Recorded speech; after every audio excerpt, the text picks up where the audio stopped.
Agriculture is a very important activity in our country. Agriculture is very important activity in our country. So how agriculture is supporting us? That's a big question and a big discussion today. So is there any importance to Indian agriculture? So how Indian agriculture is supporting the people, supporting the country? How Indian agriculture promoting the GDP, promoting the GDP? So these are all points that just we will look into. Sir, without agriculture, it will be difficult to provide food security. First point, talking about food security. Food security.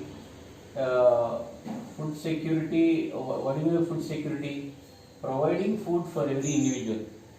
India is a land of millions of people, and everybody demanding these grains, and these grains that are coming from the agriculture. So my point is here: whatever the growing population is there, whatever the population that's growing every day, everybody demanding the food grains. So of course, Indian soil, Indian agriculture, able to provide food security in the sense, able to provide food security in the sense, able to provide food grains required to the millions of people. So without this vast agricultural activity, I think it may be difficult to provide food grains for the large millions of people. This is a big support that is there from that, and it means that we are getting required grain.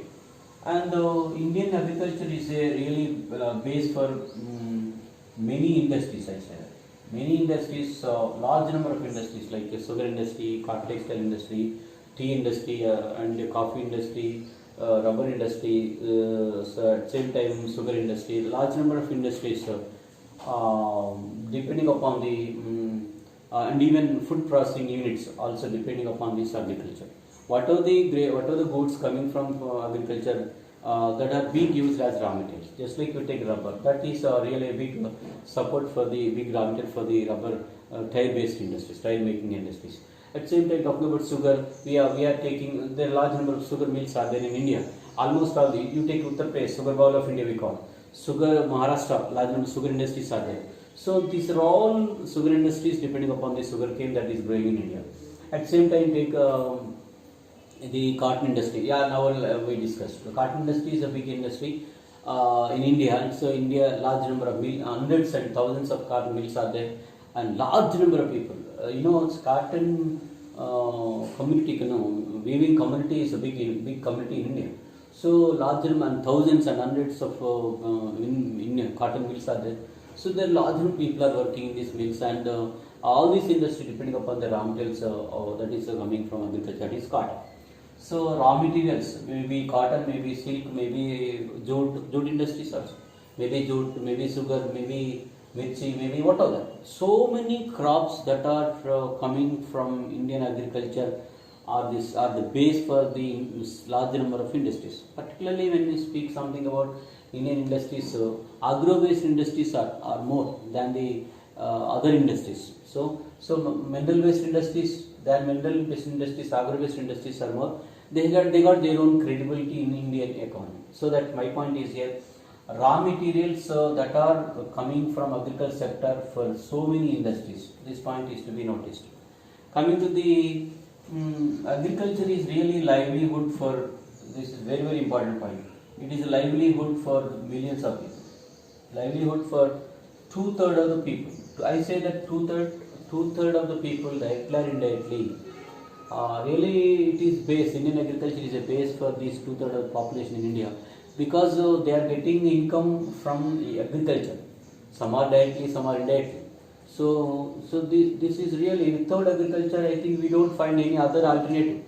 Very big activity cannot be seen. Big activity cannot be seen. So my point is here, if you want to survive, if you want to see survival of all these two-thirds of the population in India, agriculture sector is only the base. This point is to be noticed. So it is a livelihood for two-thirds of the population in India. Particularly when talking about workers, you take workers. Out of 100% of workers, 1/3 persons of them. This is very important. So not 1/3. Half of the workers, percent of the workers, depending upon agriculture sector. This point is to be noticed. So half of the out of total workers who are working in various fields, half of the workers are depending on agriculture. You mean that workers getting job because of agriculture. So work is available because of agriculture. Talking about women members, 70% of women members who are 70% of women members who are working in agriculture sector, who are working out of total women members. You mean the two those are working, out of that 70% of women members working in agriculture. This is a very important point that is to be discussed. Agriculture sector is a base and a source for 70% of women members who are working outside. This is a very big source for them, and without this, I think this where they will work, particularly uneducated workers, women workers. It is only the agriculture only the base for them. So that my point is here, agriculture supporting women, 70% of women members for their work. And talking about this cultivators, so many cultivators are there, millions of cultivators, laborers and cultivators.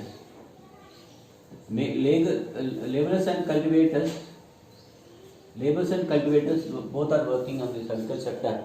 Laborers, so many laborers, agro-based laborers are there, so many laborers are working. So if you want to see the difference between the laborers and cultivator who owns the land, labor who works, that's all, who is working on that field and getting wages and coming back. It is cultivator, a person who owns the land and cultivating at whatever that risk is, whatever burden is there, this man can bear the burden and can produce more.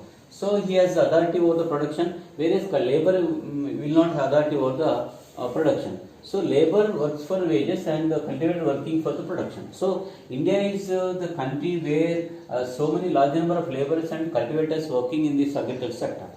So my point is here, without this agriculture sector, whatever the cultivator, whatever the laborers, large section of society in which we can see laborers and the cultivators, they are depending upon that. Example, in 1951, we speak something about people, 97 million people depend upon agriculture. And by 2001, it was 234 million. See, once look at that, 234 millions of people working in this agriculture sector. So, this is a really great work. So, agriculture labor, so you can see that in 1961, agriculture laborers percentage is 24%, and cultivators percentage is talking about 76%. By 2001, labor percentage increased to 45%, and farmers percentage decreased to 50%. So when talking about Indian agriculture, cultivators changed as laborers. See that's about position of Indian agriculture. See, Indian farmers, because they are not able to produce more, they are not able to get more income. That problem that is there. Number of cultivators decreasing, number of laborers increasing in Indian agriculture. This point is to be noticed. So talking about Indian agriculture, it is a source for getting foreign currency, because we are exporting so many types of crops, so many types of goods from which are coming from the Indian agriculture, so that we are getting foreign currency. There is a good demand for so many goods in various countries. We are exporting paddy, particularly rice. We are exporting mirchi and this chili, and we are exporting some other crops. So many spices we are exporting.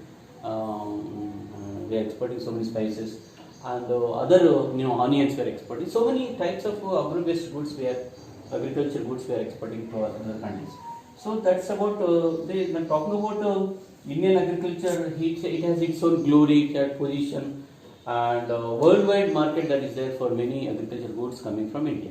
So if you want to see, finally I can conclude that without agriculture it may be difficult to see the survival of these people, particularly in India.